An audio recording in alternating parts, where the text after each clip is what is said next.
This is going to be like competitive time. Who can run their team's clock out first? Oh, I know how to change the time. Because that, they're going to be out like you can have like a live. Not even, just be like 1 second. I'm done. Hello, America and curling fans from Canada and Newfoundland. This is your host, Ryan Olson, bringing you the latest action for the MoPac Championships. It's the 2025 Mixed Playdowns, coming to you live from Coyotes Curling Club as part of the doubletakeout.com MoPac Championships, presented by curling.gg. And yes, there will be a quiz about everything I just said. Tonight's game, the nightcap of a quadruple header of games, will feature Team Unterborn of Coyotes and Orange County Curling, taking on Team Endicott from Coyotes.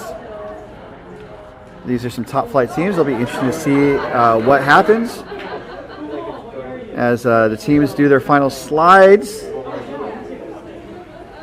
We're about ready to get underway. Glad to have you guys tuning in. Just also as a reminder, we have 2 sheets being streamed at this event.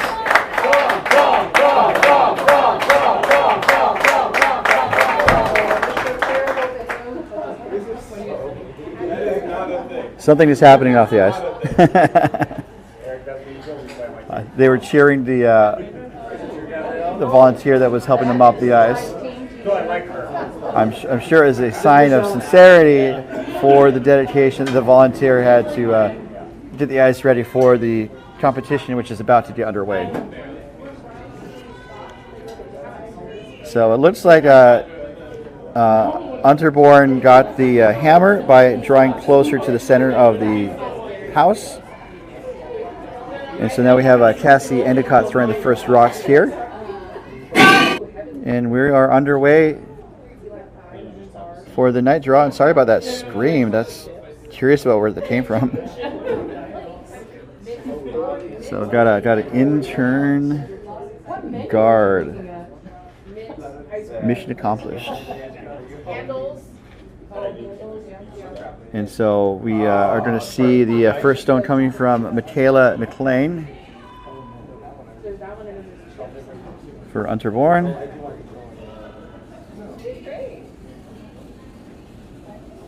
We had a great opening round of games. Oh, and so as I was mentioning before the cheering, we have 2 streams or 2 sheets being streamed, 2 games. The first game is our feature sheet, as you're watching right now. It's Unterborn versus Endicott, and then on sheet C, if you tune into the Coyotes Curling Club YouTube channel, you will see the contest between Team Grow of Coyotes OC Curling in San Francisco Bay Area, taking on Team Raju of San Francisco and Wine Country. So Michaela's first shot goes into the house. Don't know if they wanted it as a guard, and it does give Cassie a chance to take it out, but unfortunately missed. And then speaking of resources available for the viewers, we do have scores being posted to bonspieler.com, named after Steven Spielberg. He's a huge curler, and he's known as Bonnie Spiel, and so that's why we call it bonspieler.com. So reach out, phone home, and go to bonspieler.com. As we see the second stone coming from Michaela. This one is going to be more of a corner guard, it looks like.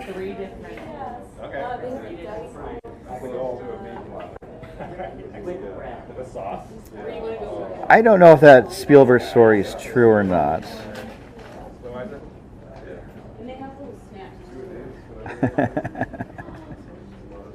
It's been a long day, folks. But we definitely do enjoy taking joy where we can find it. As we'll see the net stone coming from Sean Aronson, the second for Endicott. Do you want to do it? I'm planning on being here. Okay, yeah, all right, you're welcome.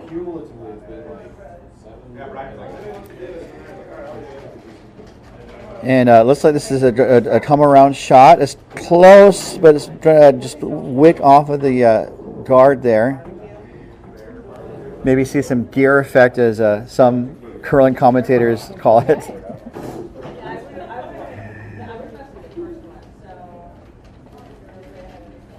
This is the mixed fours, much closer to the four-person game as opposed to the mixed doubles that you might see at the Olympics.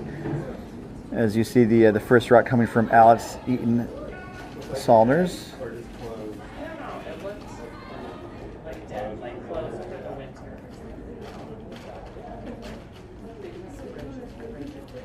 And this is going to, I think they were going to try and draw around that center guard. So the format of this event is like the four-person game. There's four people, but it's evenly divided between people who are women and people who are men, based on their identities. And that was a good draw around from Alex. And they alternate between the genders. So it can be man, woman, or woman, man. And in this case, both teams chose the woman, man lineup. And see how Sean's shot is going. So this is also a draw round. Seems like both teams have found their draw weight really early in this game.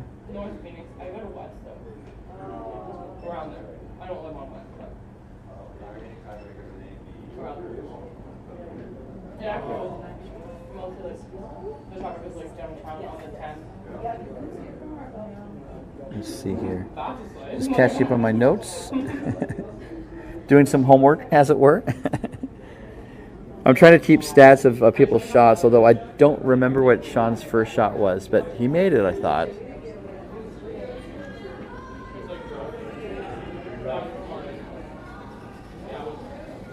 And then this is Alex's second rock here, looking for up weights.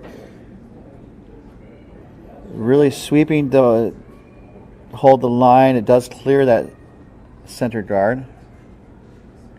So that clear shot was pretty good.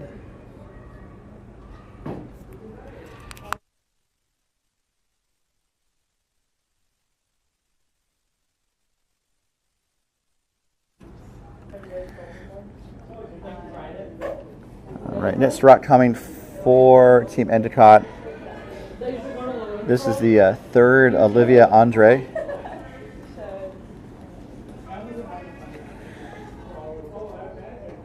I think they're looking to put the guard back up.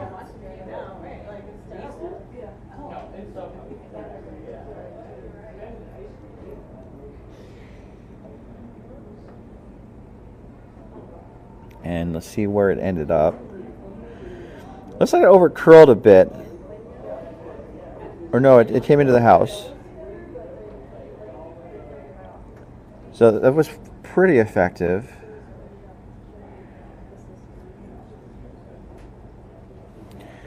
And so now Queen Mueller is going to, I think, do some house cleaning with a bit of an up weight, outturn counterclockwise shot.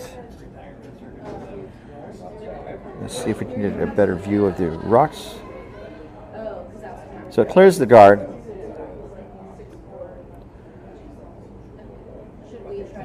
I think they were hoping to hit their own rocks, or I mean the other team's rocks.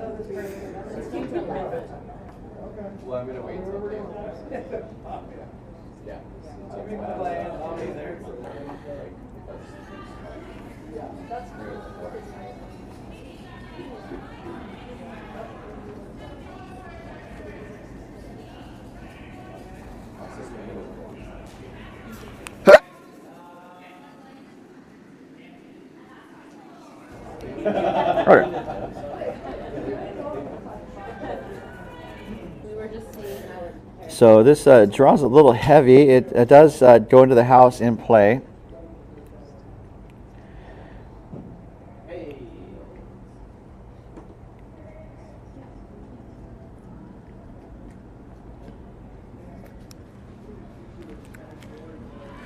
Quinn is going to have another crack at that takeout.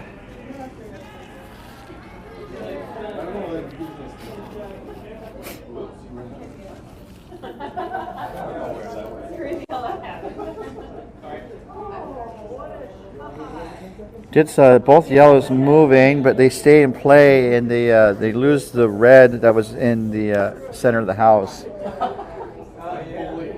So it improves the situation somewhat. That's so funny because it is. Where they were like, people were sitting in front of the TV, and it's kind of like that one where they play the karaoke, but they were playing the baby on Guess the Baby, and they played it in that. And the guy was sitting there, was like, in and out. Like, literally. And just like that, we are to skip stones.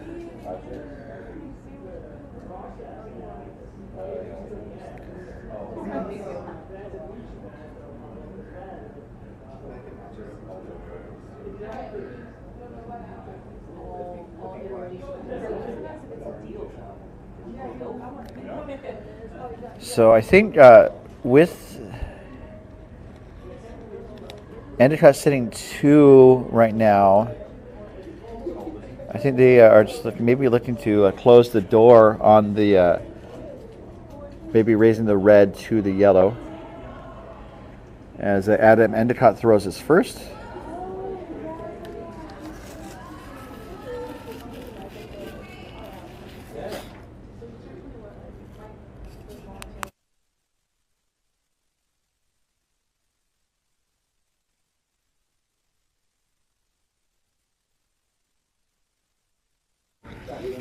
I was saying the weight looks a little up, but actually it hit the brakes pretty nicely.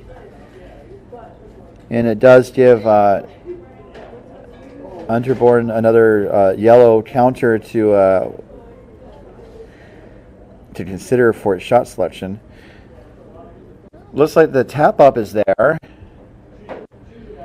They could try the double, although it's not the best angle, and the shooter wouldn't stick around.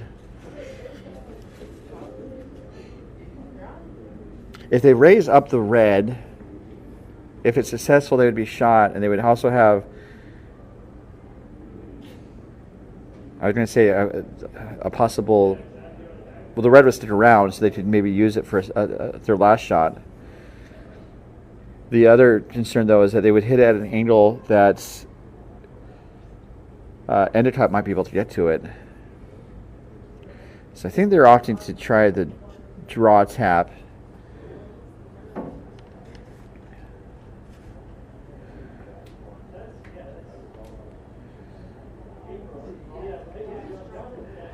As Cayman Unterborn gets set.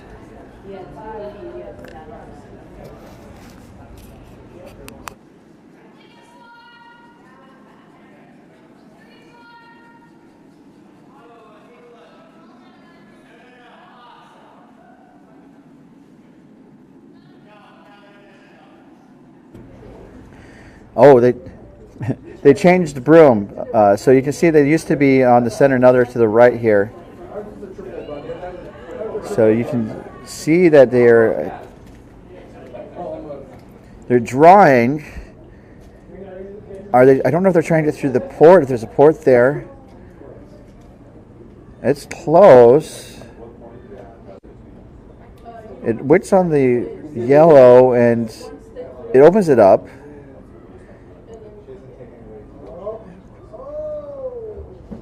Not entirely sure if that shot was successful.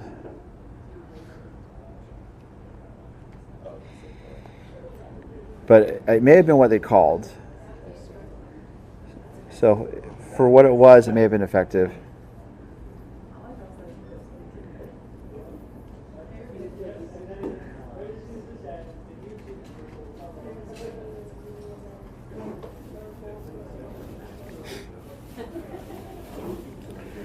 So Adam Endicott has the broom down. I think they're just looking to put up a guard, close the door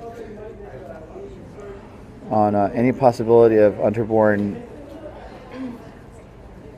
even maybe getting a single in this end.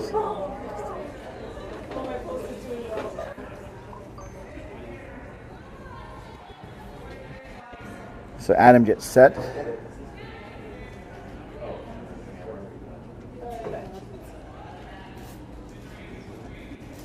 Looking for a guard, especially based on where I think Cassie has the broom.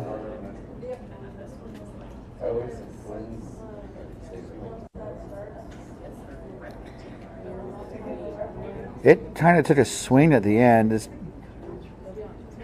but it works in favor of Endicott.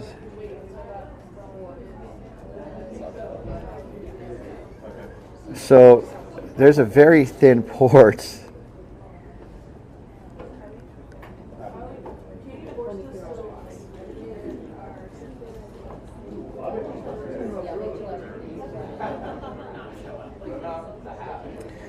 So they're looking to line up to go through the port. It's a pretty narrow gap. And also, so he's going to have to throw pace to get through the ports. And he might end up moving the yellow rock, but I don't know if he's going to be able to stick around to score a single point. But that is where he has the broom. That's what he's called. And he is dropping the hammer right now. Last rock here in the first end.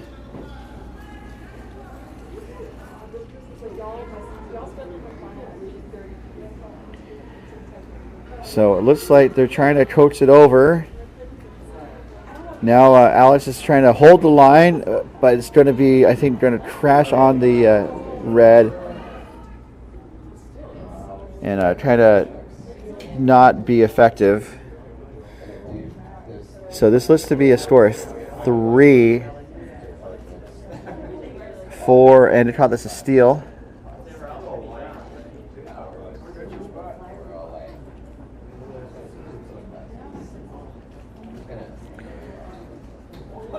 So Endicott takes an early lead here. We're going to take a quick pause in the action. We'll be right back when we continue coverage of the 2025 DoubleTakeout.com MoPac Championships presented by curling.gg.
Rocks in play. We are underway here with the second end as Cassie drew into the rings with her first shots. Kind of tempting Unterborn to draw play into the house. as we see the first right coming from Michaela. And it looks like they are going to try and draw play at the house with a takeout. The intern takeout. Mission accomplished. Oh, not quite. Oh wait. Okay, so mission was accomplished. They did. They stopped the rock before it went out of play.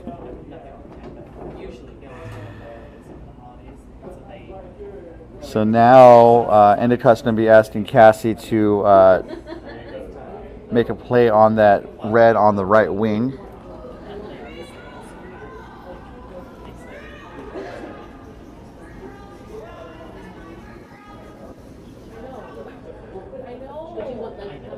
And this end is being brought to you by doubletakeout.com, maintained by proprietor Ken Pomeroy.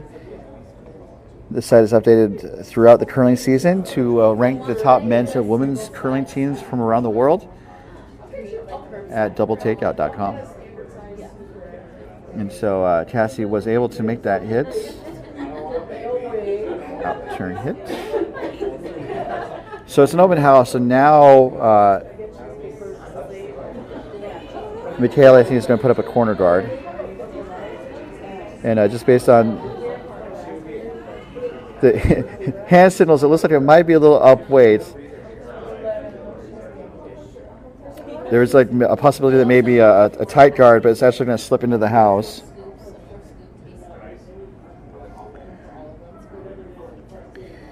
And again, just drawing play into the rings.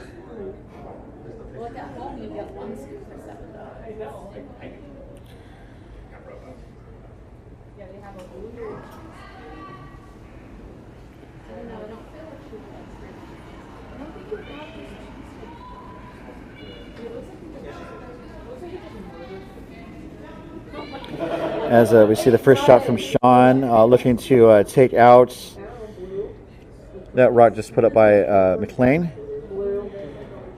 Looks like it's going to hit and roll towards the back 12.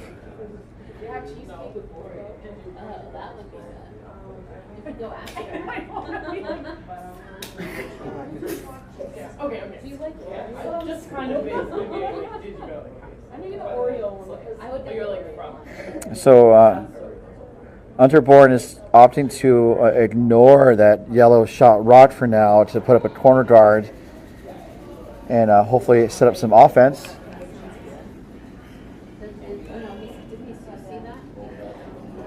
And this weight looks more guard weight than the last shot or two.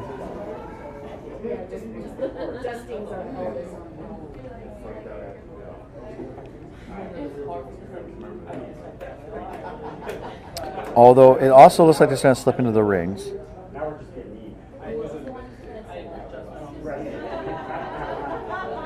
So just Endicott another target to aim at.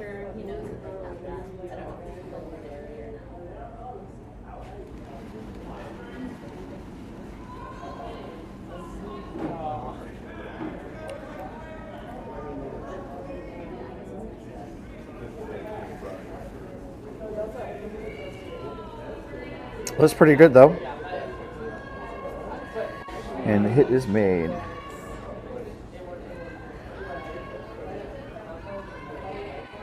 So I think Aaronson's made all of his shots so far. So now with Endicott sitting 2, I think Unterborn's going to change up his strategy as Alex Eaton-Solomers gets ready for his last. I think they're going to draw on top of that yellow that's deep in the house.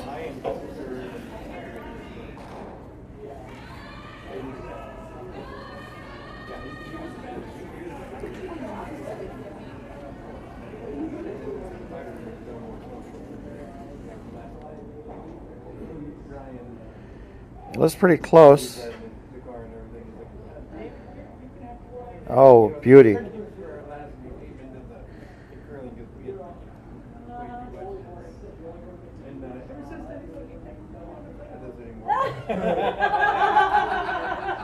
So it looks like Olivia is being asked to do some demolition with a takeout down the middle.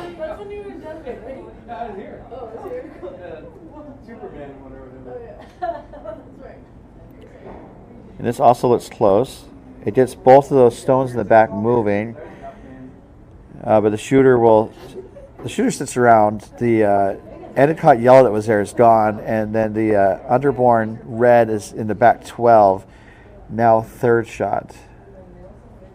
So not perfect necessarily, but it got the job done.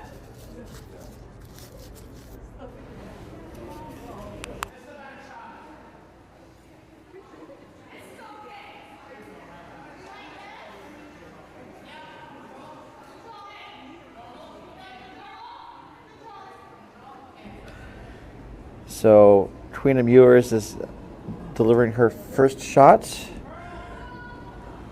I think looking to hit and roll on the yellow and the wings there. Needs to hang on. And it just kisses that yellow.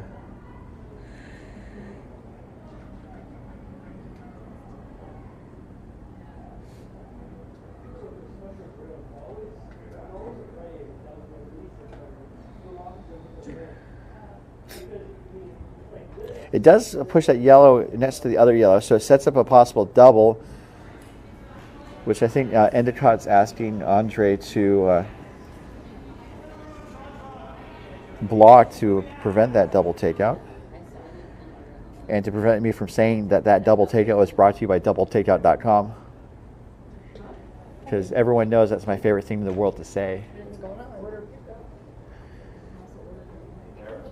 This is a bit heavy. In terms of, I thought it was going more for a front stone. Ends up in the back 8, so it does outcount the 12, the red that's in the 12. But it does create a kind of a backstop.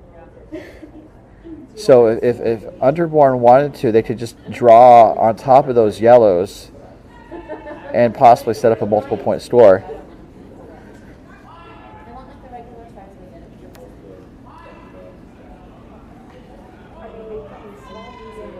So this weight is going to move some of the rocks around, but just barely. It hit the brakes a lot quicker than I thought. But that was a well-executed shot by Muirs.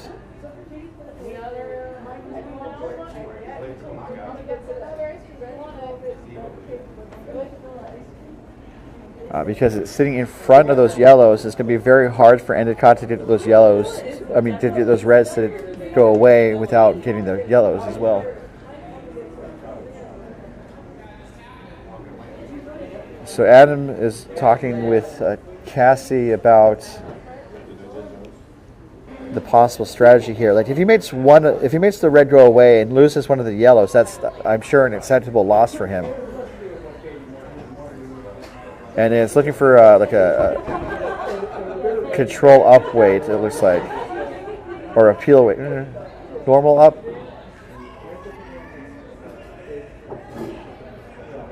Everyone has different hand signals. It looked like it was normal up weight. So looking to make some granite fly here. This is Adam Endicott's first.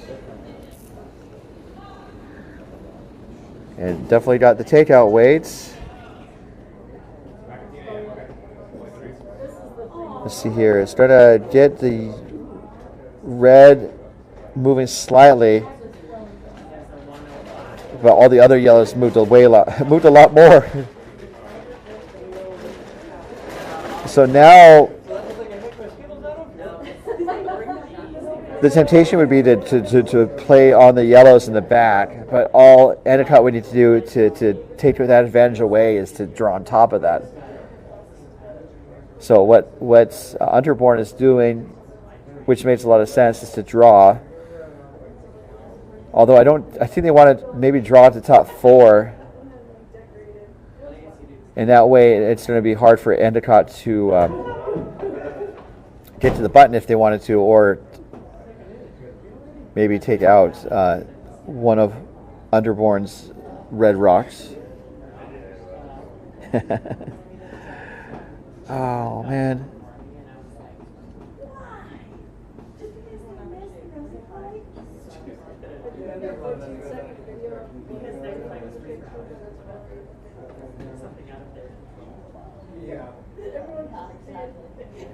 So looking for a draw. This is Team Unterborn's first here.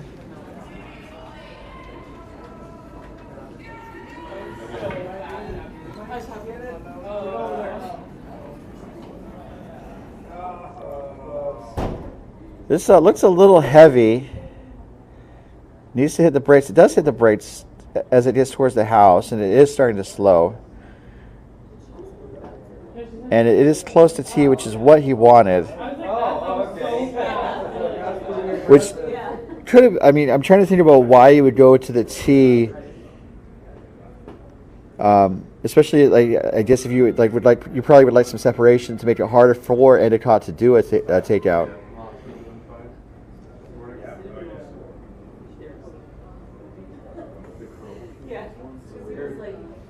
But I think they're looking to see if they can get a double somewhere. And he was trying to do it. He was like, I went under anyway. Yeah, I'll just wait.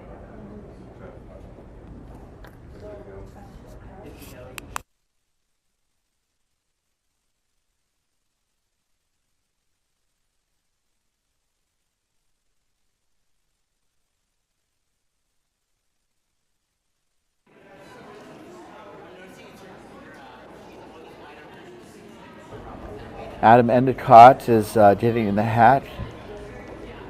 I think they're looking to take out the back red and narrow the scoring area and force Unterborn to make that draw again for a second point.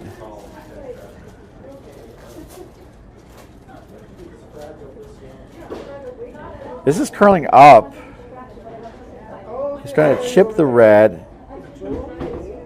And then the shot rock red is going to go through the house to the back of the playing area, still in play. So mission accomplished, where it's reducing the possible counting stones. Sorry. You sit here? And so now it's the last rock. And Unterborn has a draw for 2.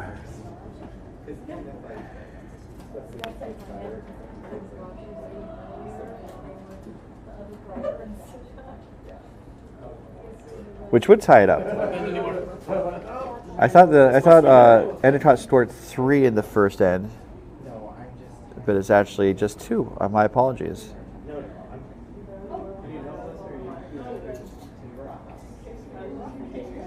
So this draw is away. There's some backing, which I think Unterborn is relying on with his in-turn draw. And it sets down on the button. Good for 2. We are tied here as we're going to take a break. And we'll be back in just a moment as we continue with our coverage of the 2025 DoubleTakeout.com MoPac Championships presented by curling.gg. And we'll be right back. I'm good.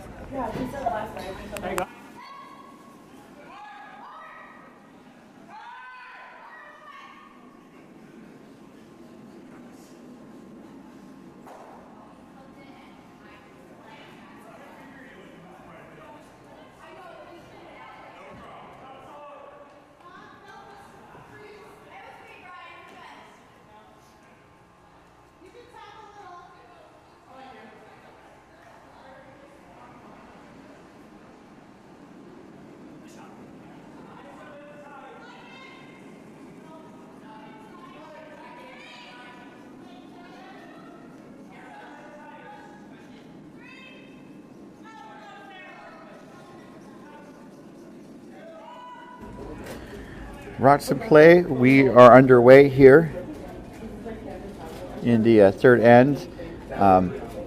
I will apologize for the skewed camera. I would go out and fix it, but that require being slightly disruptive, and I'll wait till the fourth end break before I make that move.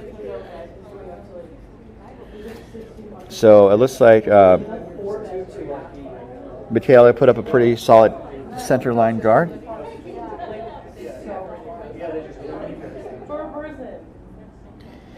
And we're going to see Cassie Endicott's looking to draw around.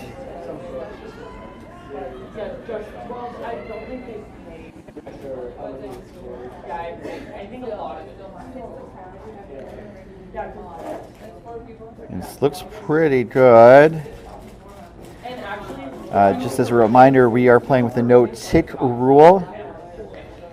And that means that an opponent cannot dislodge a center line guard from the other team for the first 5 rocks at the end. But that was a well-executed draw come around from Cassie Endicott. As we're going to see the net stone coming from Michaela McLean. Last minute, you're like, don't notify me last minute.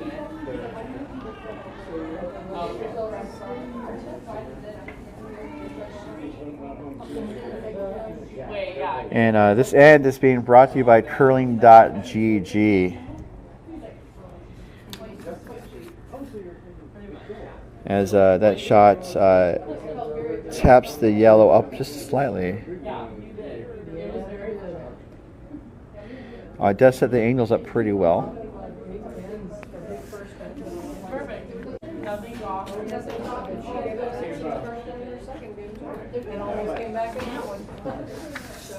So curling.gg is the only platform where curlers can take their shot, watch it execute with accurate physics, undo it, try again until it's perfect.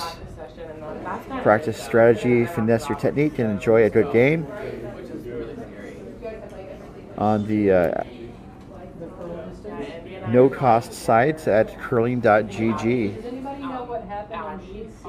And so Cassie is throwing the out-turn draw. It's going to end up in the back of the house, the back of the 8-foot ring. It looks pretty good. And it gives Unterborn another target to worry about.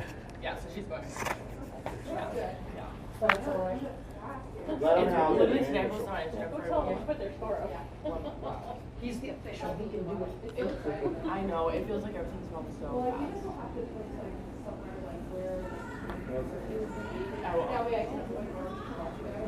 fast. Net stone coming from Alex Eaton-Salners. Looks like they're going to make a play on that yellow in the back, and hopefully for a little roll back towards the center. Me too. And they're going to get some roll, yes, but it rolls a little too far. It rolls open on the other side of the sheets.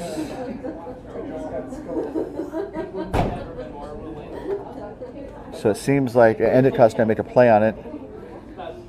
But yeah, I'll let you know. Yeah, let me know for sure.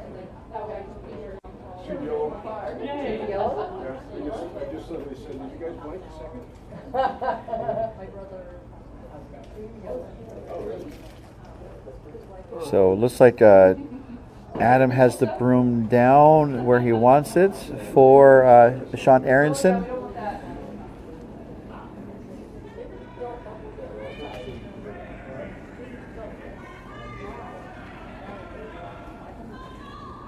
Looking for an out-turn draw just based on the weight there.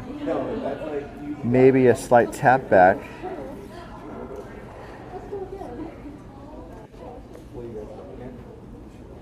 This is curling up though. I think it's going to be on the yellow or the red that's in the top of the house. And it looks like it's something that Endicott could use.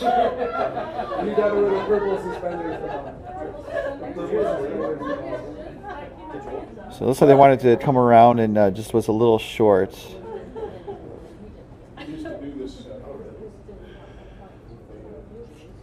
So Unterborn, looks like they are second shots. Oh, yeah.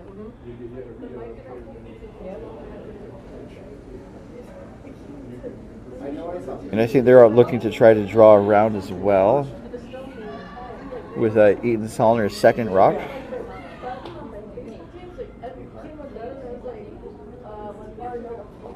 Calling for sweep. And it looks like it dug in right there, and it's like it's going to go into the pile and then roll wide. So just a little bit light, and the line was pretty good. It was light.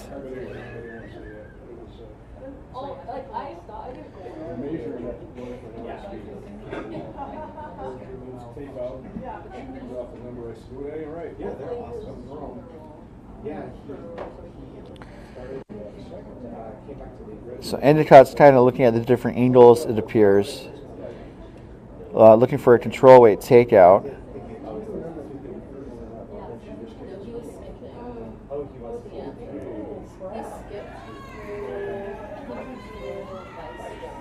And Aronson takes a moment to make sure that the playing surface is clean. You don't want it to pick up any debris, which could cause the rock to act unpredictably. I found that out the hard way multiple times in my curling career. One time was during a Halloween-themed event. Let's see how the shot goes. Looks like it's going to hit the red and bounce over to the yellow and push the yellow to the top of the forefoot. So that's really good from Aronson. And I believe, I'm trying to think about what turn that was.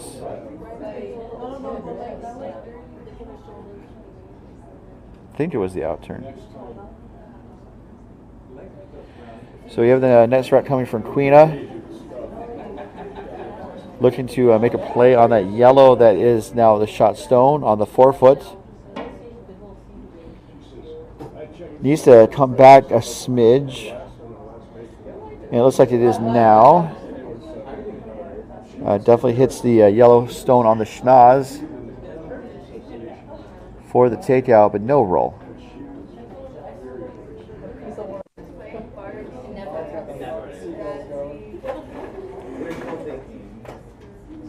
So it looks like Unterborn is sitting first and fourth and fifth.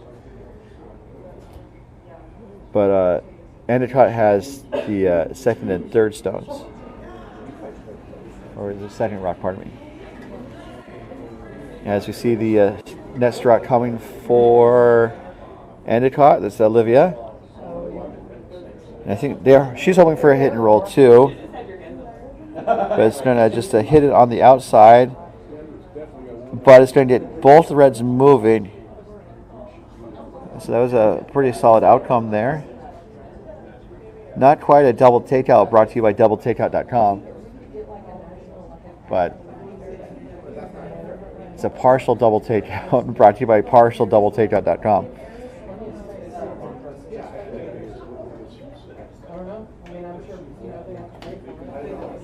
A net strike coming from Queena. Again, looking for that hit and roll. As Ethan Solners is really pounding away at that rock with the broom. And it looks pretty close. Oh, it just over-curled. And turned into a miss, unfortunately.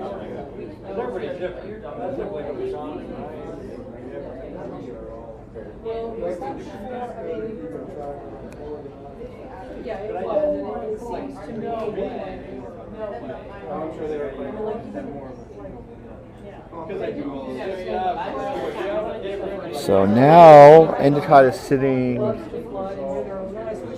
2 or 3. As we see Olivia throw her last rock here. I think splitting the range. Endicott sitting 3 now.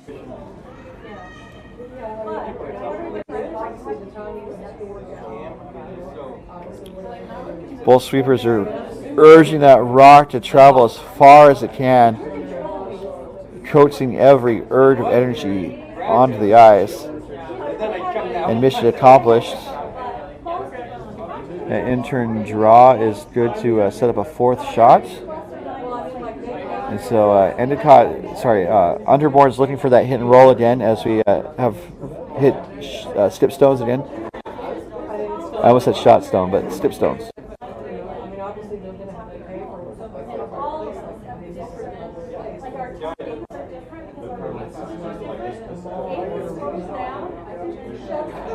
And the cameras move sometimes when people step next to the camera stands.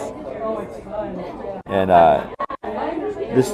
these players seem to be players that step near the cameras a lot. So I'll be working on that.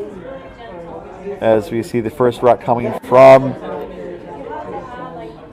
Team Unterborn, looking for intern. This looks a little wide. Going to hit the yellow on the schnoz. Just a little teeny roll. It's good enough to cut Endicott down to about 1 or 2, depending on the view.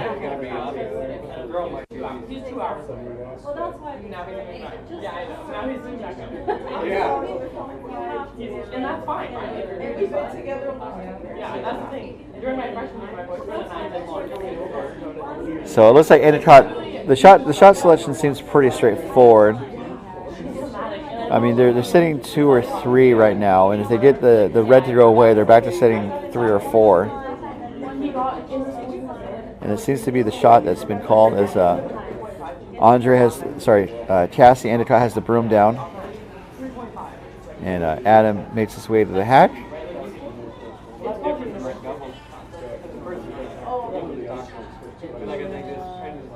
So now he just starts nursing at NDSU.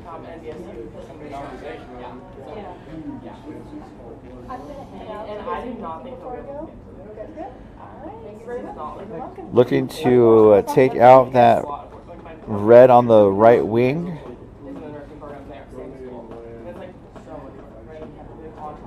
And I think a little bit of roll. This seems pretty close. It does get the roll, but it rolls too far. Still a good takeout. I know, that's the thing.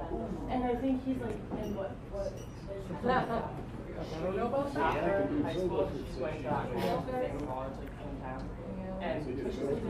to So teams have found their takeout weight pretty well early in this game. I know, and I think they probably know. And he thinks that if nursing doesn't work out, then he'll just apply to a physical therapy. And we are to the final 2 rocks at the end, 1 from each team. As Unterborn heads down the ice after working with Quina on the shot selection. And I think he wants to hit the yellow on the right and roll undercover under the center. That seems to be what's the shot.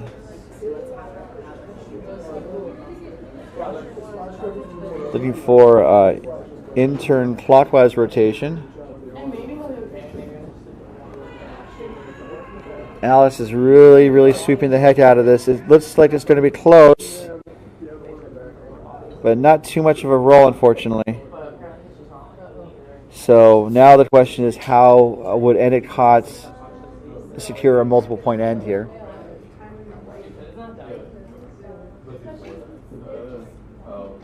They're literally 18 and 19. That's like literally what they're saying. And you know, it's kind of like, I know, that's the thing. Like, my boyfriend has been together for 4 years, and then her sister and her sister's boyfriend have been together for a long time. And like, I think they both have the long connection of like, relationship, because like they both have So, opportunity here for Adam Endicott to open this game wide open.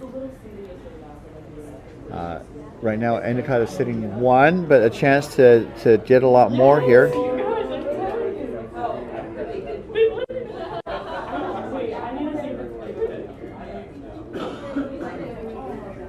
Going for the intern hits. It rolls towards the center, and it looks like it's good for 3.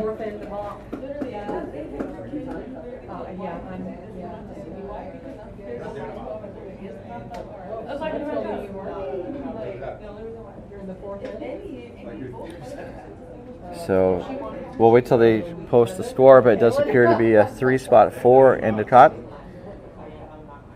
So we're going to take a pause in the action, and we'll be right back as our coverage continues from the 2025 doubletakeout.com MoPac Championships presented by curling.gg.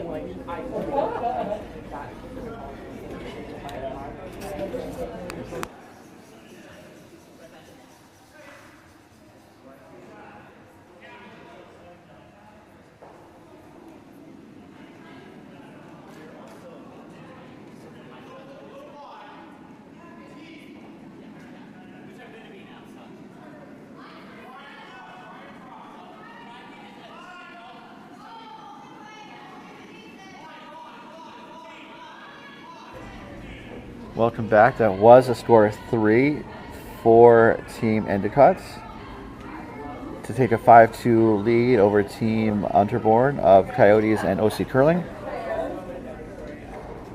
While Cassie delivers her first shot, let's take a quick trip around the rings.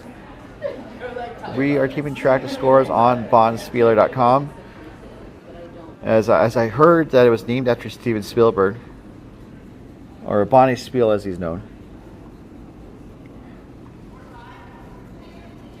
And obviously I'm joking. Bondspieler.com.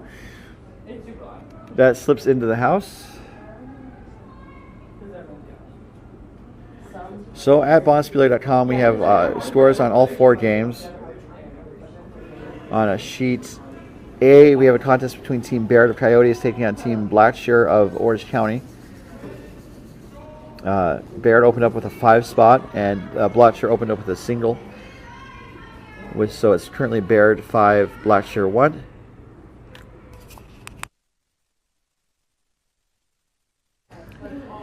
Sheet B is our feature sheet.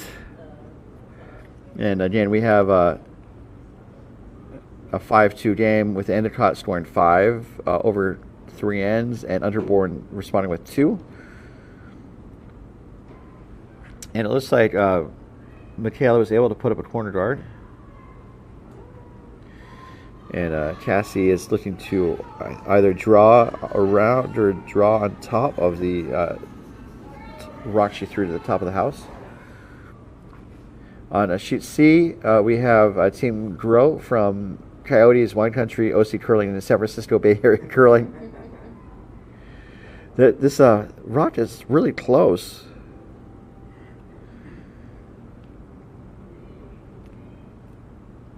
Settles it in the back 4 foot. Is shot rock. And so Michaela is going to be asked to draw on top of that, it looks like. So sheet C, it's Team Grow versus Team Raju. Raju hails from San Francisco and Wine Country, and currently has a 3-0 lead over Team Grow. That game is streaming on the Coyotes Curling Club YouTube channel if you want to check that out.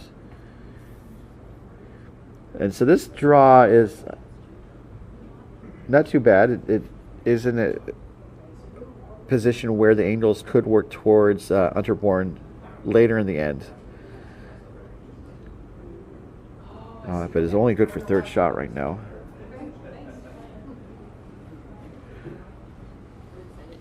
Sheet D, a contest between Team McDonald of Coyotes, Wine Country, and San Francisco Bay Area, taking on Team Spangler of Wine Country.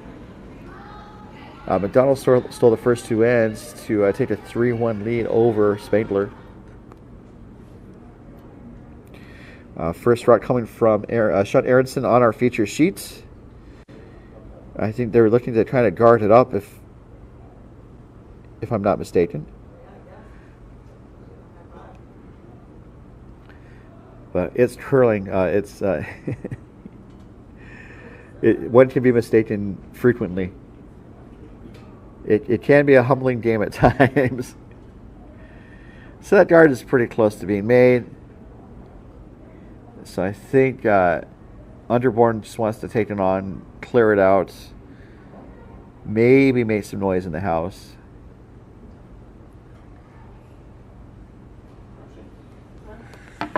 So again, all the scores are being posted to bondspieler.com or Bondspilier. So next rock coming from Alex Eaton-Salners. Looking to peel that guard. It's going to go into the house. Actually jam on the red. So a bit unlucky there from Alex.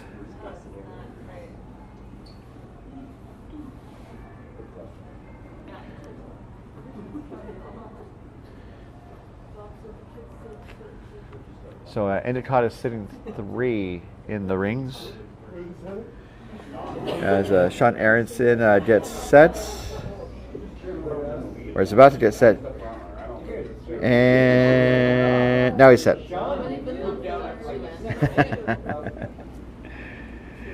I think looking just to put up another guard. I would probably maybe try to put it, or maybe they're trying to draw around that red. I think that's what they're doing. I think they're going to draw around.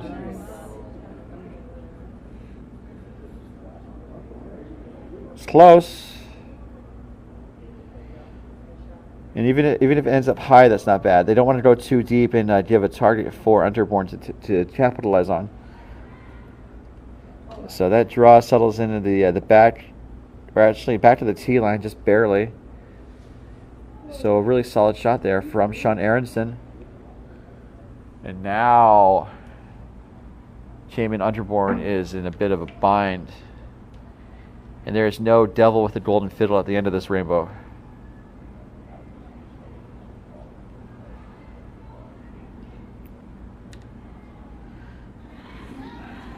Although we will see Alex Eaton-Salners rosin up his bow. And other song lyrics from the song.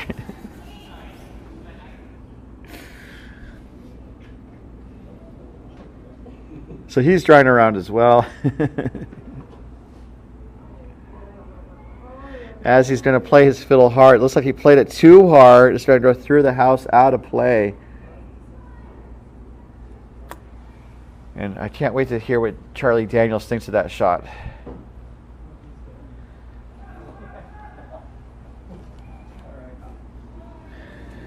So Olivia Andre, I think he's going to try to draw around.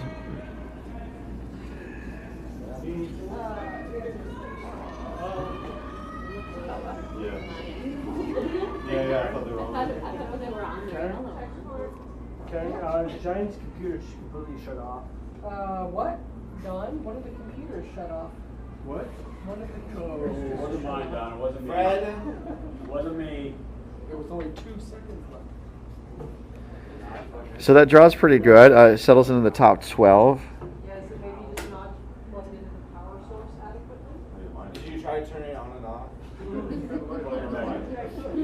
So now Unterborn is facing 5.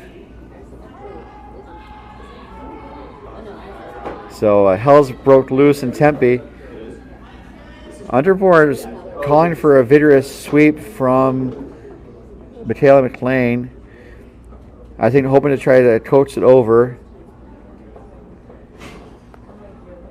And this will tick off of the yellow in the house and roll open. It's going to be, I think, a little tricky for Endicott to remove it, so he's just going to close the door. Doesn't matter yet.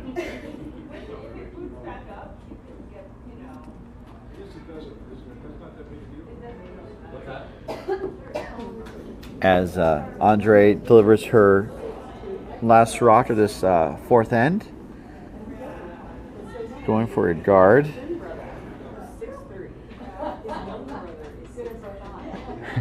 As we see Team Endicott deal the cards. Oh man, I might be having too much fun referencing this song. That guard is made. That is a good shot.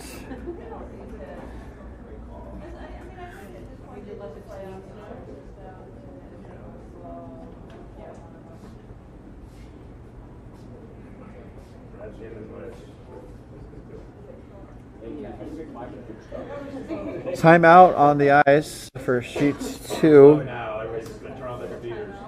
So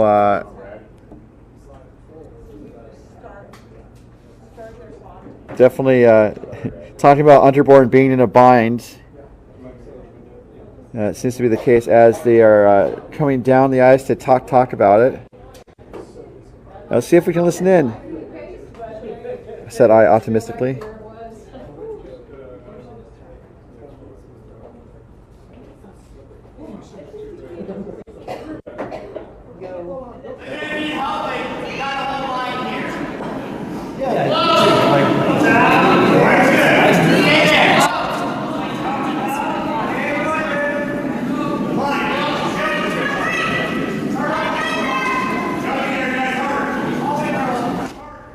Okay, I can't hear them.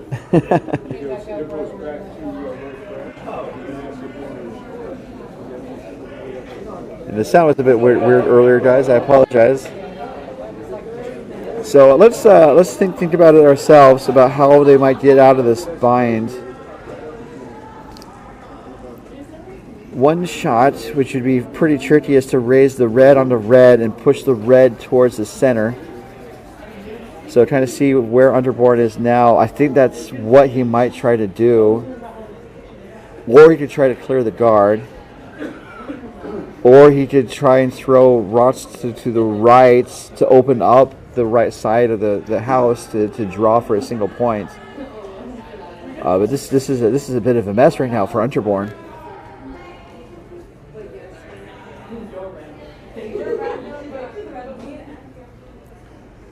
And it looks like they are going to try. I don't know if it's going to be the raise. As we see Tweena throw her.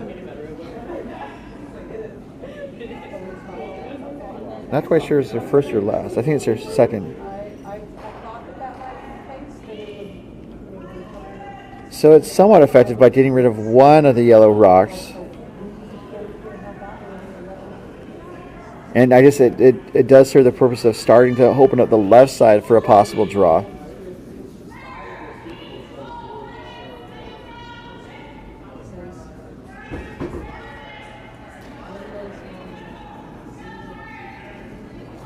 So we are to skip stones. Trying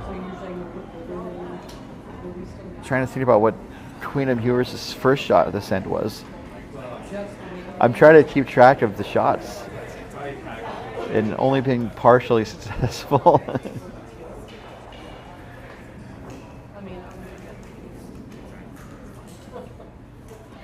So Cassie Endicott has the broom down for a draw.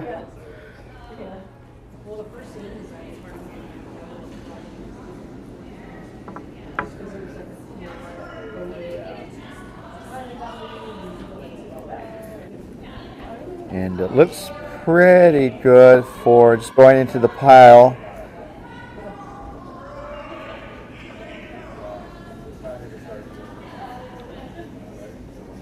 They want to keep it high and just make it really hard for Unterborn to have any real shot at getting toward the button. And that was a really good shot there from Adam Endicott.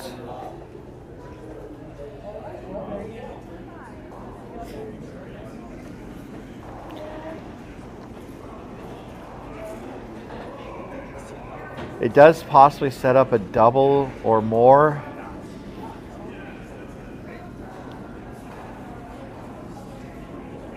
And it looks like we're going to see Taman Unterborn throw a heat-seeking missile at this pile of rocks.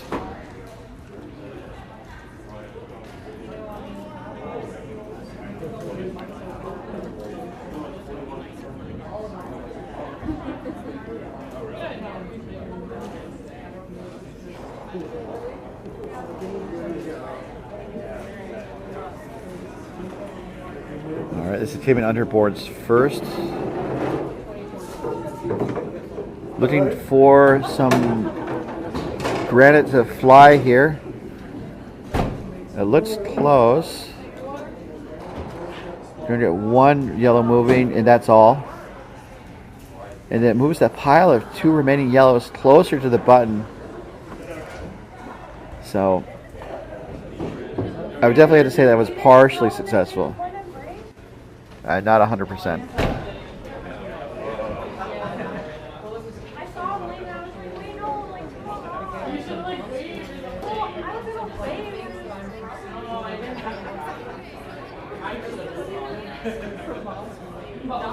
So while they're talking it over, this is just a reminder that we are playing 8 end games. And then after this 4th end, we're going to take a 5-minute break. And as a debrief, I'm going to hopefully fix one of the cameras. We'll see. And so I think Endicott right now, they're sitting 4. Just wants to close the door here. And I'm curious about the possibility of Unterborn drawing, or clearing the right and then drawing with his last. But that time is gone at this point. So sitting 4, Adam Endicott is throwing a draw, hoping to draw around the red front rocks. Let me show you guys. This is over curling. It's going to go into the pile, but in not a bad position. So it's a front rock.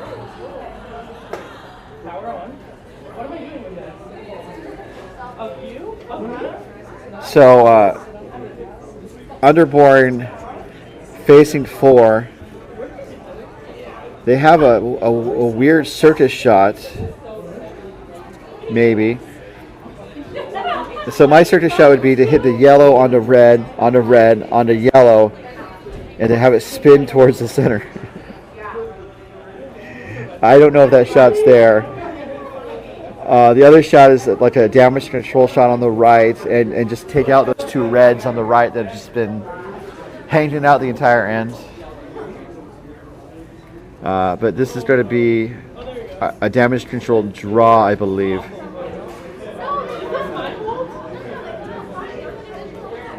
As Cayman gets set, working on the curling fundamentals of aim, alignment, balance, and curl to release. This is the draw here against 4.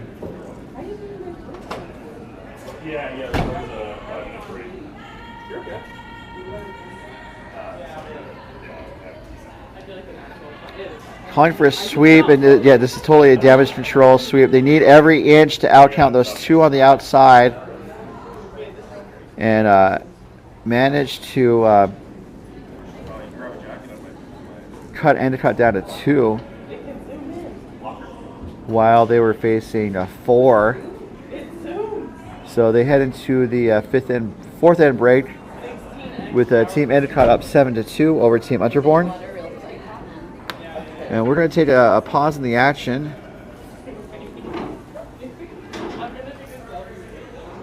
And people walking next to the cameras, it's my pet peeve.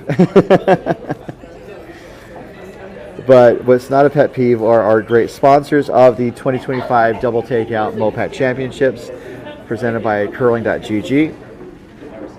The event is being brought to you by doubletakeout.com.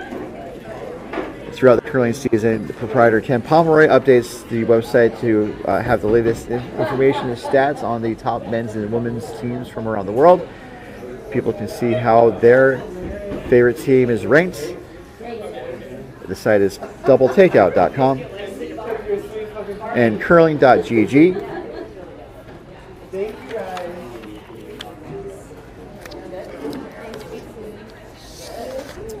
Test your stip skills against your friends online at curling.gg, a free online curling platform with real physics simulation. And also by Endgame Curling. Endgame Curling is a manufacturer of curling supplies, including a travel broom that to be separated into thirds and is packable in travel suitcases. Information at endgamecurling.com. So as I said, we're going to take a pause of the action and we'll be right back as I deal with the cameras, and we'll see you in just a moment as we come back to the 2025 doubletakeout.com MoPac Championships presented by curling.gg.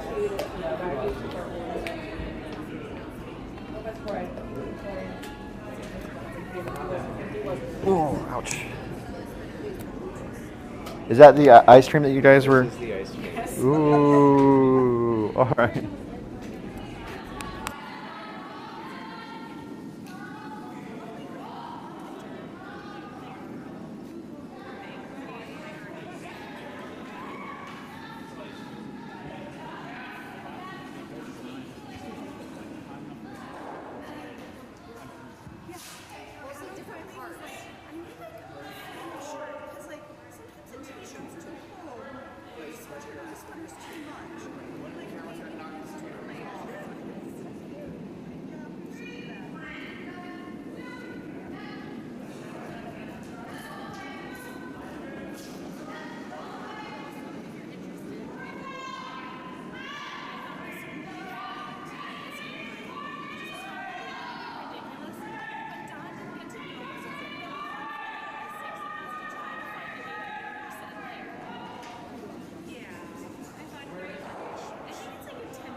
All right, welcome back to the ongoing coverage of the mixed fours playdowns, coming to you live from the Coyotes Curling Club, part of the 2025 doubletakeout.com MoPac Championships, presented by curling.gg. Rocks in play as we're underway here.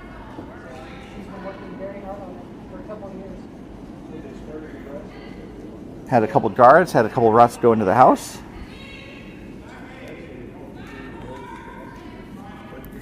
As we see Sean Aronson get ready to throw his first rock here.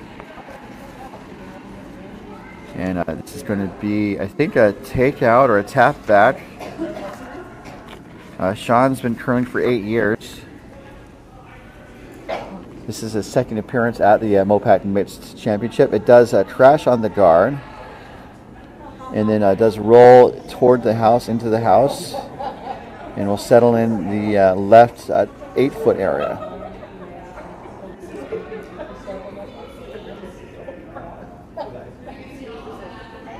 So not a bad outcome. And that yellow rock is shot stone. So Unterborn has the broom down for Alex Eaton-Salners to take it on. Alex has been curling for 4.5 years. He has been to these playdowns twice before. Looking for, I think, some takeout, maybe a little hit and roll. This is over curling, though. It's going to flash, I believe. So, unfortunately, I miss.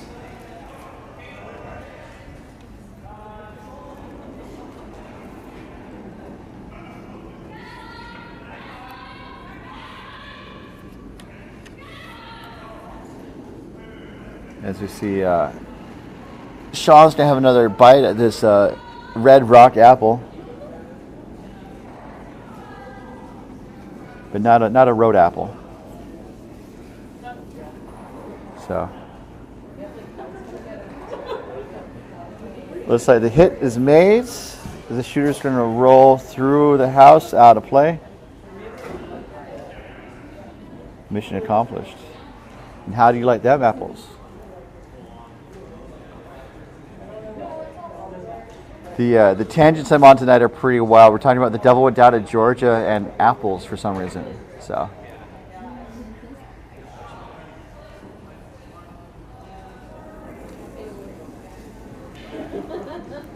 Alex is throwing his second stone. He is an accomplished crossword constructor with hundreds of puzzles published in newspapers, books, and online websites, including the New York Times, the Wall Street Journal, BuzzFeed, the New Yorker, the Atlantic, and the Los Angeles Times. And so Alex opted to draw around the center guard this time. Only mostly open, unfortunately.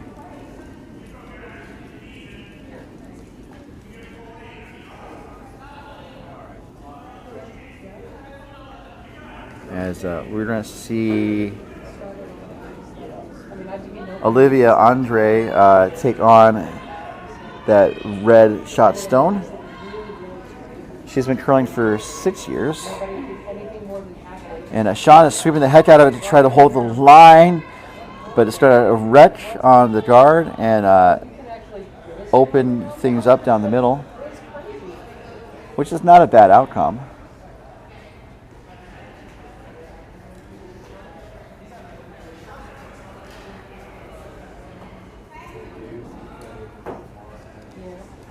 So Unterborn's looking where to put some rocks as I update the scoreboard.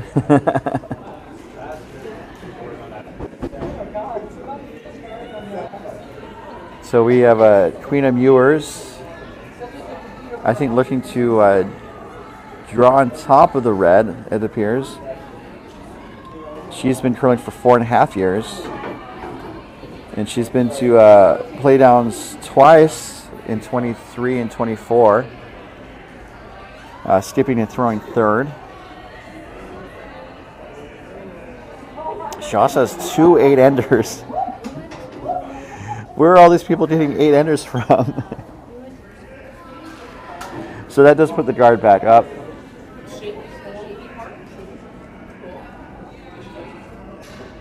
And that looks like a good shot from Queena. And so Endicott's opting to peel that red that was just put up. And Olivia, she likes cats, crafts, and curling. The 3 C's, as it were.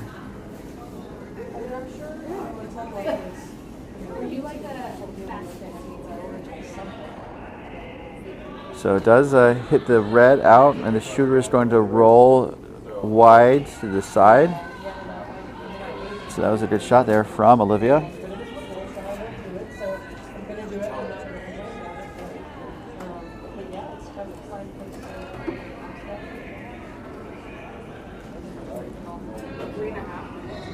And Queena's second shot is away, looking for, I think, putting the guard back up, but it's T-line, according to Alex.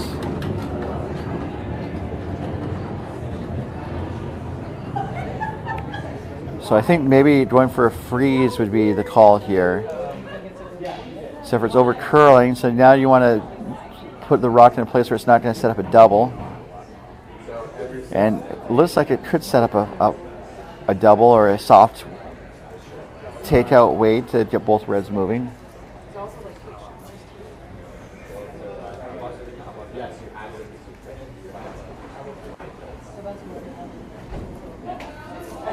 So Adam's been curling for 14 years.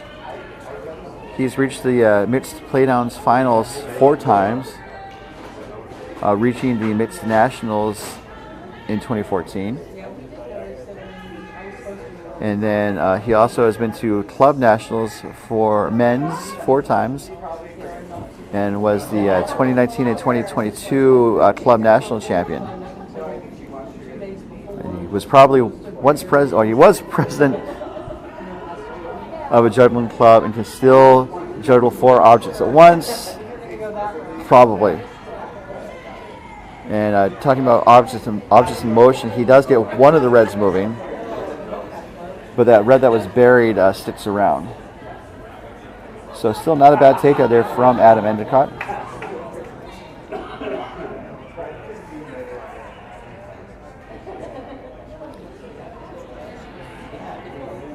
So Unterborn has the hammer in this end. So looking to maybe figure out how to get multiple points here. I wonder about splitting the rings, because like they're going to draw, but I wonder if they would just draw to I'm trying to see how they could get multiple points here. I wonder if they could try to shoot the gap on the left, but then that would show Endicott how to maybe take out their stone. They could try to hit and roll on the left. Because right now things are looking good for Unterborn to score 2. I'm trying to see how they might be able to score 3. Going for the draw.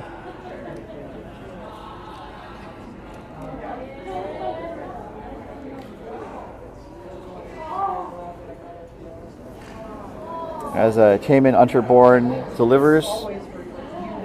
He's been curling for 7 years.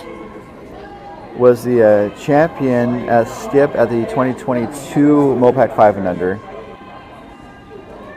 And has also been, he's been champion for a decent number of bonspiels, including the 2023 Coyotes Spring Training bonspiel, and then the 23 Hotter Than Hell bonspiel.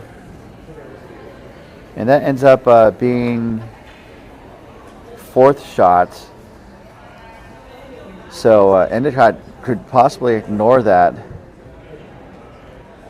And he's looking at maybe forcing Unterborn to a single. He's not doing the bold, risky shot, which is totally fine. And that bold, risky shot is running the yellow on the right there in this view onto the red. And like I said, that's risky. And there's no real reason to make that shot. Especially based on the scoreboard. Curling is interesting. You're almost always weighing the different risks and benefits for any given shot. And in this case, Endicott doesn't need to have a risky shot.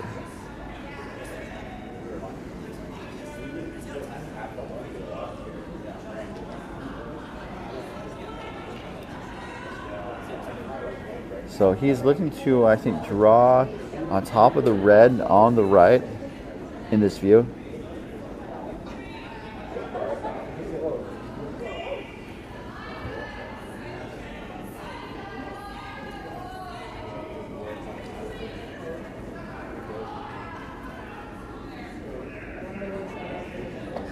Looks pretty good on the release.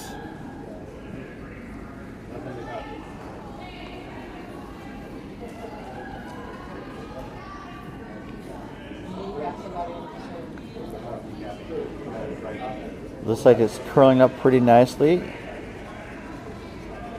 I think they would wish they would coach down the ice a little bit more. So now I don't think there's a shot for 3 for Unterborn. There's a shot for 2. The easiest one is to tap the red up to the full 8-foot for the second point. So, but however, barring any unforeseen circumstance, Unterborn is going to get back on the board in this game, in this end.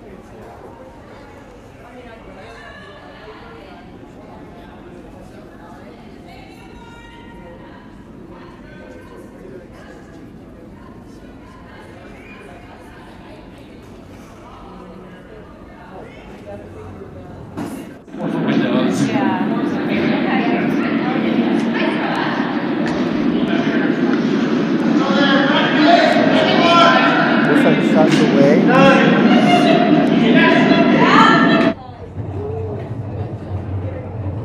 Sorry, the sound resets as I mess with the setting.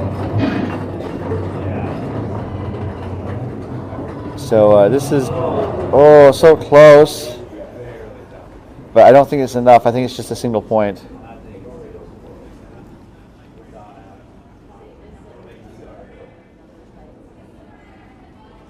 They might call for a measure. Nope. They kicked the rock. So we'll see what score they put up. But just an opportunity missed there for Team Unterborn.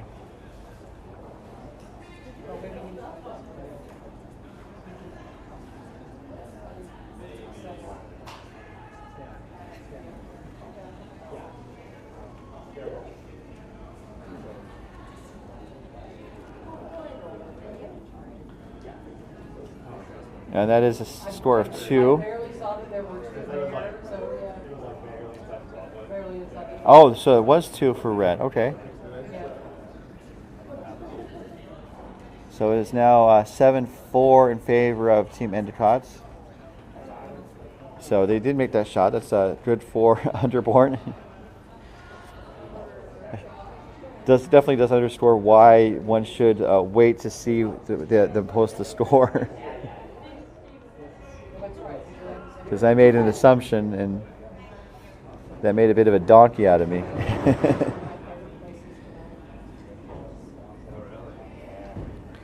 So lead rocks here in the 6th end as Michaela McLean throwing a draw or a dart. And Michaela has been curling for 2 years.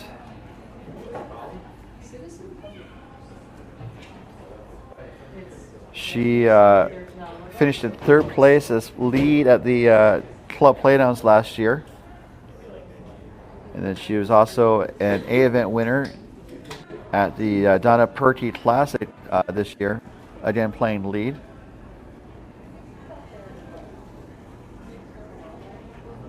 So it looks like that guard was successful as Cassie Endicott delivers her first here in the 6th.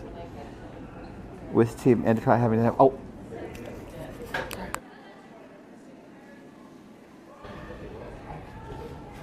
So looks like they're going to draw in with the Endicott's first.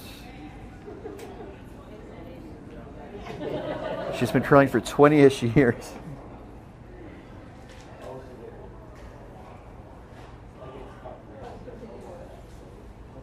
So Unterborn is going to go after that yellow rock that was just put into the house. Or no, I take that back. She is going to draw around the center guard, which makes sense.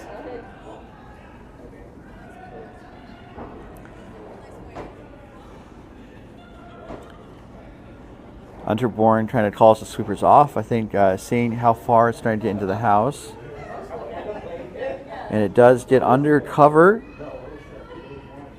just in front of the tee line, it looks like.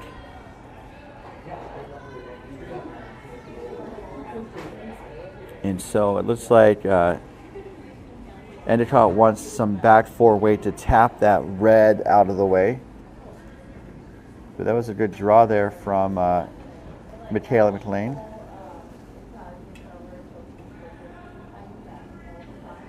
As Cassie's shot is away. Cassie has been to the mixed playdowns finals 3 times.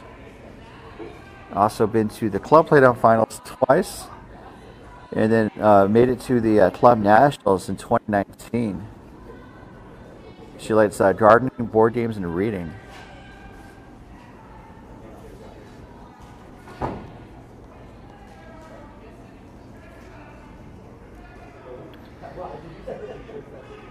And this end is being brought to you by Endgame Curling.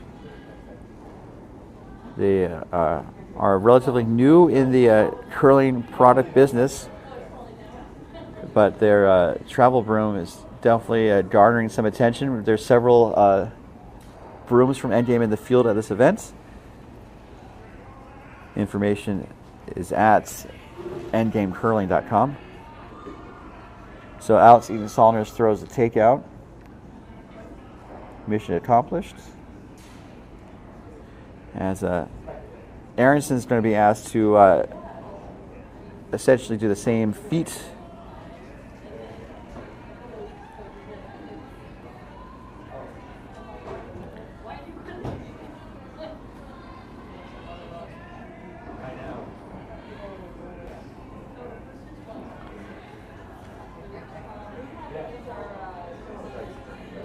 Going to hit and roll wide, but it does the job.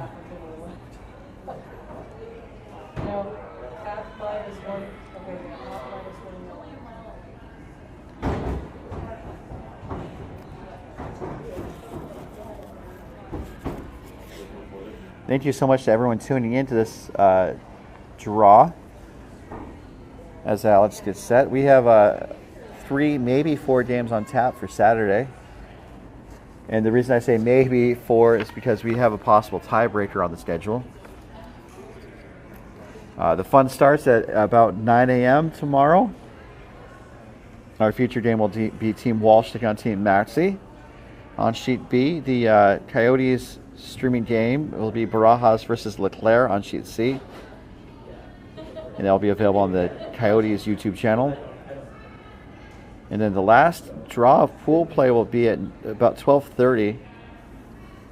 And then we have a potential for tiebreakers at 4:30. And then depending on if there's a tiebreaker or not, our nightcap is going to be either at about 7 or 8. So definitely stay tuned to our Facebook, social media for more.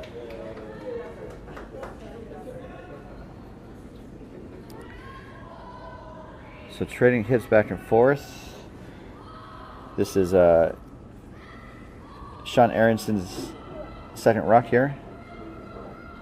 And does manage to hit and roll. Again, rolling wide to the right.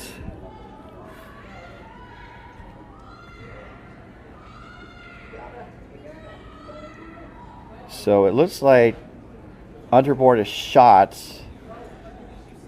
but there's 3 yellows on the right.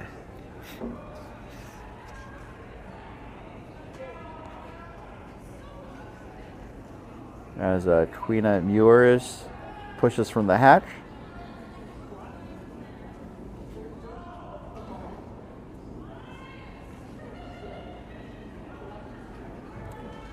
I don't think they need a lot of weight. I think they just want to kind of get some of these yellows to go away, and they do. And it rolls towards the center, and that is a beautiful shot there from Queen of Muirs.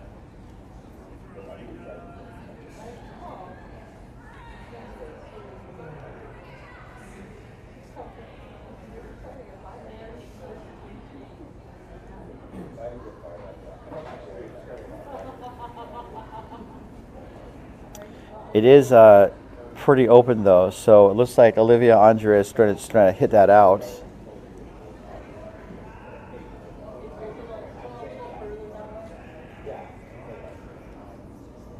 They're trying to coach it over. It's kind of wide and just ends up flashing, unfortunately.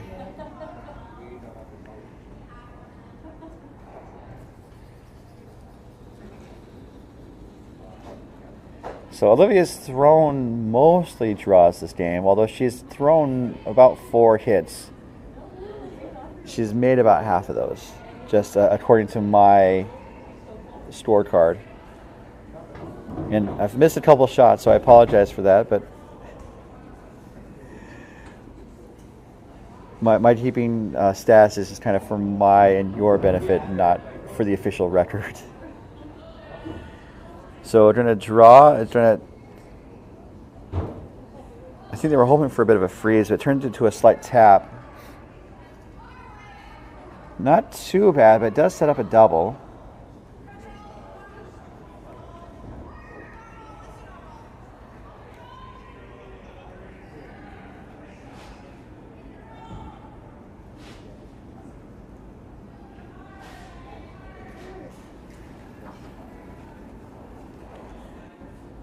And then for my stats, it looks like Queen has been throwing more hits. Although she's also thrown about 4 draws, maybe more. And so they Olivia was able to get one of the reds moving.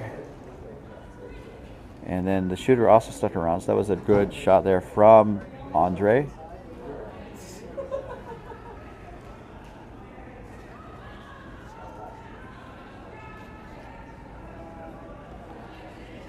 So we are to skip stones already. This end moved fairly quickly.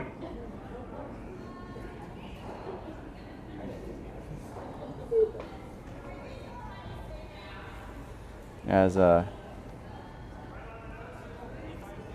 Cayman moves down the ice.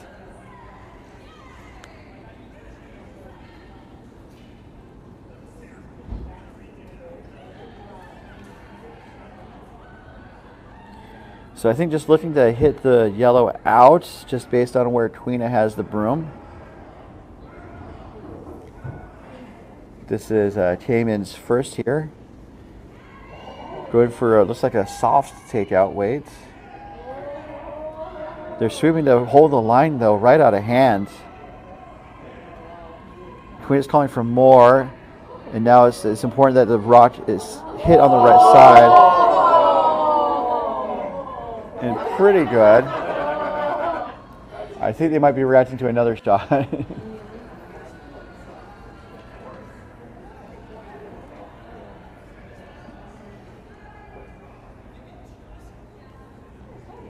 So Cayman's thrown mostly draws as far as I can tell, but about 4 hits. And trying to score. Stibbs is tough because either they make the shot or they don't. There's not a lot of leeway when points are on the line.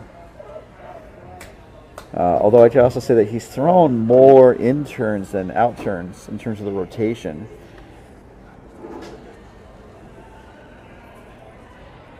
Although it's hard to say which turn or rotation has been more successful for him.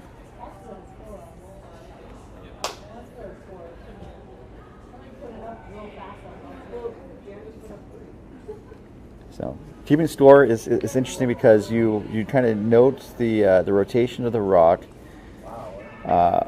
the shot, I guess, as was executed, and then you score it from a 0 to 4 A 0 is a complete miss. A 4 is an excellent shot at or above expectations. So it's kind of tricky sometimes. And this is going to be a 4, I think. This in-turn takeout gets rid of the Unterborn shots, and now Unterborn has a hit for 2, maybe a slight roll.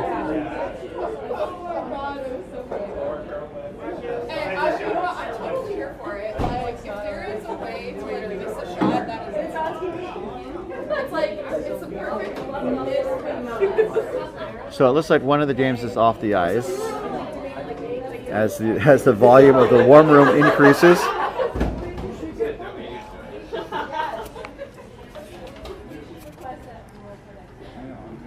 And this is this is Team Unterborn's last rock here, the hammer in the sixth end.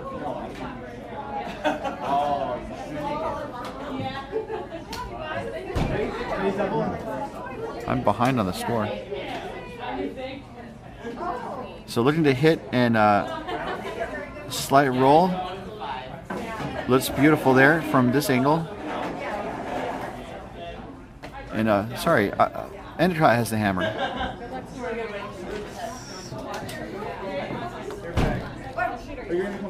So Unterborn's sitting 2.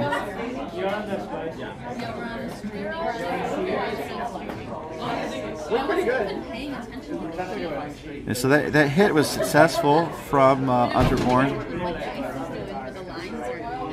Get full marks there.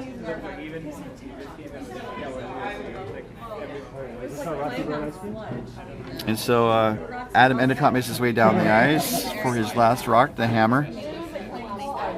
The hammer for realsies. Thank you for bearing with me as I made some slight slips. I definitely appreciate you guys tuning in.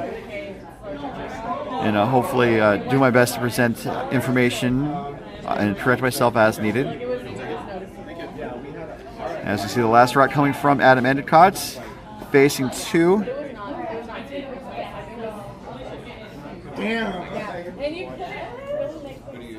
And looking to, this is going to be a little wide, and then the shooter rolls wide as well. So it looks like a steal of 1, if I'm correct. So I will update the score on the scoreboard when I know for sure.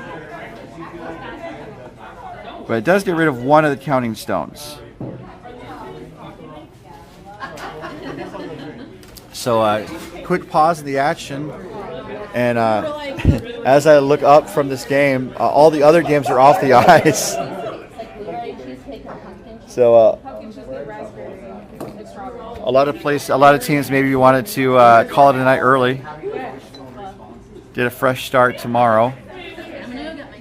So just to recap the other games, and all these scores are posted on bonspieler.com. On sheet A, we have Team Baird from Coyotes taking an 8-4 win over Team Blackshear of Orange County after 6 ends. Sheet B is our featured game, as we have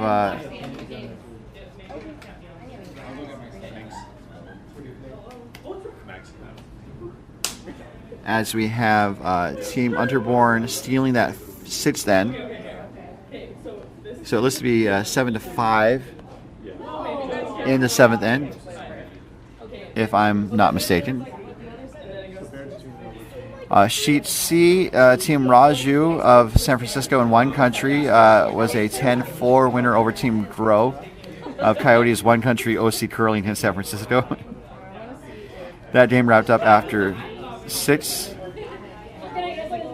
And then on sheet D, Team McDonald Coyotes Wine Country in San Francisco was a 7-1 winner over Team Spangler of Wine Country.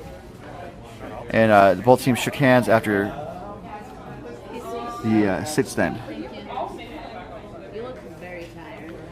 So back on our feature sheets, looks like Endicott did a hit successfully executed. Cassie threw that, by the way. Full marks.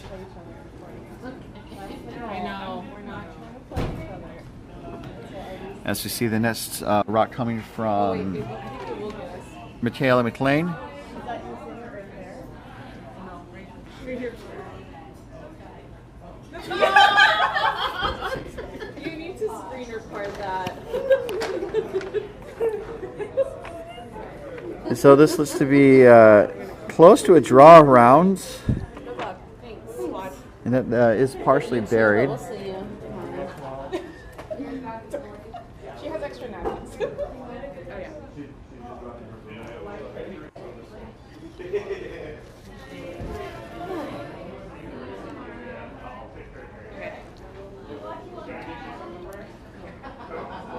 And this is Cassie's second rock.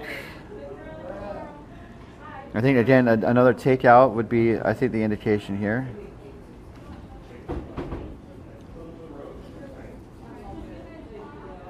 And Cassie likes gardening, board games, and reading. And let me show you what, what I just saw there. The takeout was accomplished, and the shooter sticks around.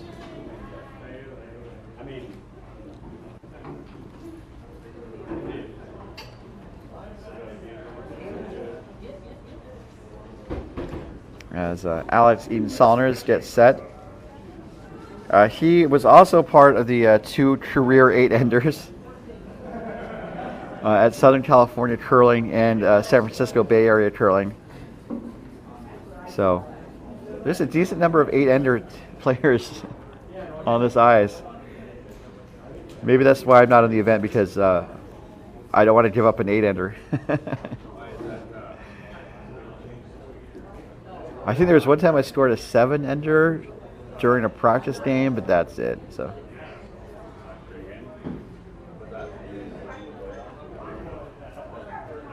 And it looks like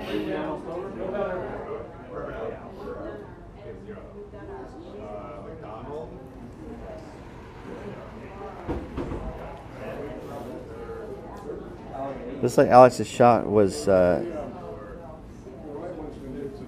successful in drawing around. And now Endicott's going to run the yellow onto red to get both stones moving.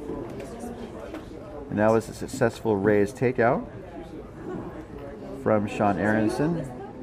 No, I curl out of both seconds have our whole team is like been throwing takeouts lately. right, or like wine country fan. I think that was the 4th takeout in a row from Aronson. So I started curling, and he's made every one as far as I could tell. In 2021, 22. And then this is Alex's second shot. I think looking for a hit and roll. Close. We had them right where we wanted them. I know, like, I was like, how did you guys know each other? Well, I mean, Megan's been doing mix for a long time, and I think she and Dan have done it together for a while, but they've had, you know, So it's going to hit. How much roll are you going to get? Not too much. teams are getting I met Megan here, and there were a couple bonds from this great summer. Hollywood one, and then so I stayed here for like. I mean, this is Sean's second stone. I think going to try to return the favor of the hits. Played a little bit together, and she was like, "Hey, you want to be on my next team?" And I think he wants a bit of a roll too, if he can. This looks close for a bit of a roll. And just about 2 feet of roll there. Not undercover. Oh, right. Yeah. We've all played together in some competitions. Like, these two play mixed doubles. I play mixed doubles with them sometimes. We play on a women's team together. You play mixed doubles in wine country? No, I mean, we used to play a big Okay. and then, like, we all played league at some point. And this is Tweena's first shot. She's thrown half draws, half hits.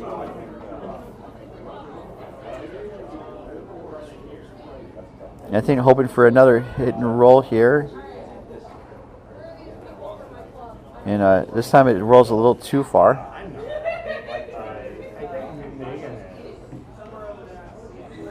As it peeks out the other side. Hey, what is this? You're at the bar, like a normal person. We were there waiting for you. So this is Olivia Andres. Can we get you first. Looking for, I think, another hit. Taking out the red that rolled under the center of the rocks.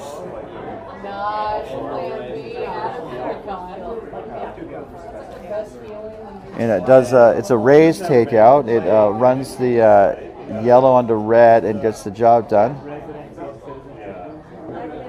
And also, it looks like Olivia's thrown about half draws, half takeouts.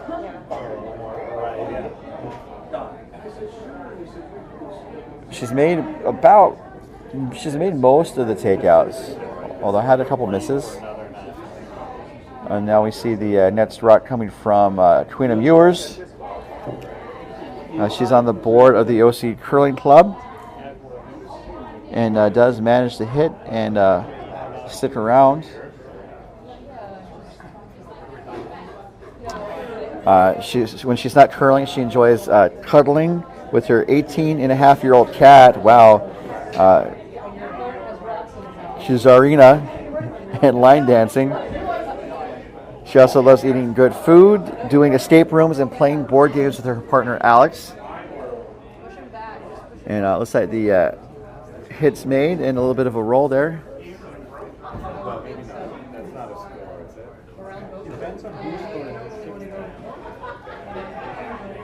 So some good hits being traded back and forth, but that does tend to benefit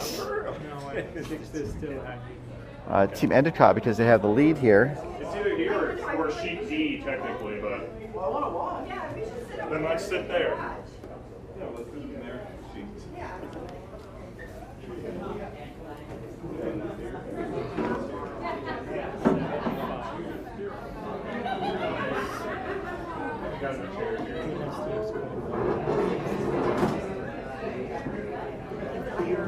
So we are to skip stones.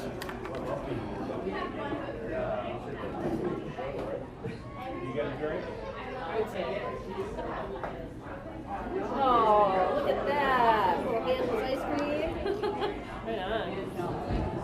And this is going to be a intern, I think, draw. I think hoping to get around the front rocks from Adam Endicott. Line's pretty good. Now it's a matter of weight. Now it's also line. And I think that's a little open. And indeed, when you look at it from this face-on view, it is open.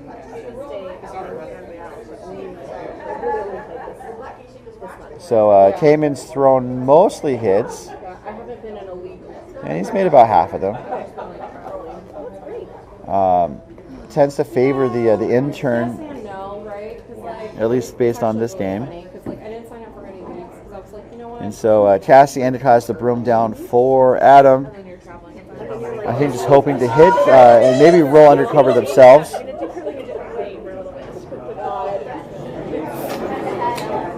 This is Adam's first here with the hammer in the seventh end.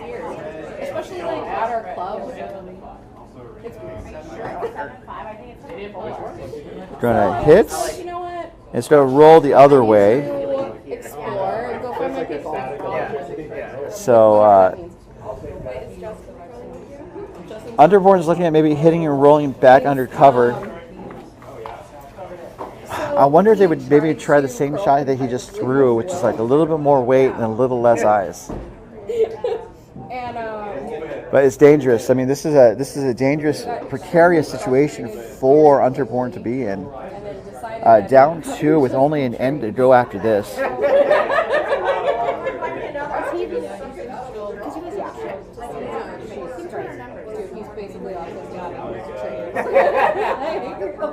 So Unterborn's taking a look at it. Let's see how they're doing on time. They have over 6 minutes to go, which is plenty of time for an end in one rock. Oh yeah, we did that too. So the broom is down. Anytime it's around, we go, oh my god, you know what? And it looks like they're going to try and draw and roll back under. No, you don't even Maybe just draw. okay?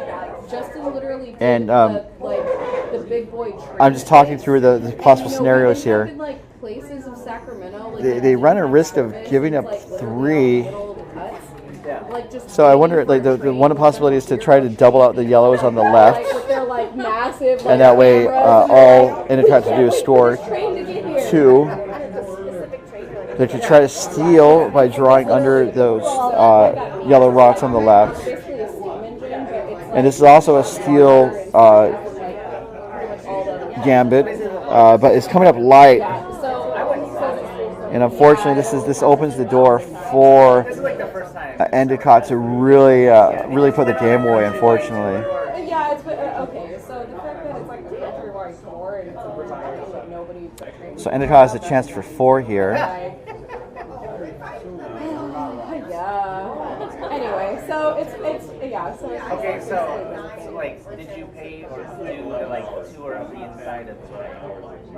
Because I did not. I was like, I'm not waiting an hour and a half. So Endicott's first shot was a takeout, I believe. it was like 114 degrees. I'm not getting all the shots in my scorecard. With me, and like she can't obviously go on the ground. It reminds me of trying to do baseball scorecards, So I had her in my bag. where the baseball scorecard's pretty accurate until I go get a hot dog, and then it ends. And like you literally just see her. And this could be the end of the game, perhaps, as Adam Endicott draws for a 4th point. He's sitting 3 right now. And this might not roll in, but it's good for 3. And that is handshakes. As Endicott scores 3 with the last ends. So, and I don't know, Justin has decided that he doesn't really. Making the final.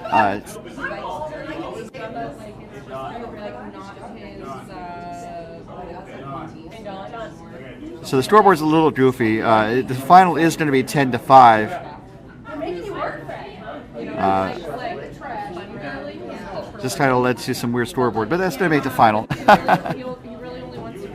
Thank you so much for tuning in, guys. Just a quick reminder that our coverage is being brought to you by doubletakeout.com and by curling.gg, as well as Endgame Curling. We definitely appreciate all of our sponsors' support. And we also appreciate you guys for tuning in to the MoPac Championships. We're going to be back tomorrow. As I mentioned, our 9 a.m. game is going to be Team Walsh versus Team Massey. That should be a good game on our feature sheet. It's better for you. And then our Coyotes streaming sheet coverage is going to be Barajas versus Leclerc. And we definitely hope you'll tune in. We have at least 3 games on tap tomorrow, maybe 4, all setting the stage for Championship Sunday here at the Mixed Fours tournament. It's part of the 2025 doubletakeout.com MoPac Championships presented by curling.gg. That's going to do it here for us. We're going to call it an early night. It's 10 o'clock. So it's early for us. We hope we'll see you early tomorrow for the first draw at 9 a.m. Until then, for all of us here at Coyotes MoPac, and thanks to all of our sponsors, this is your host Ryan Olson saying good night.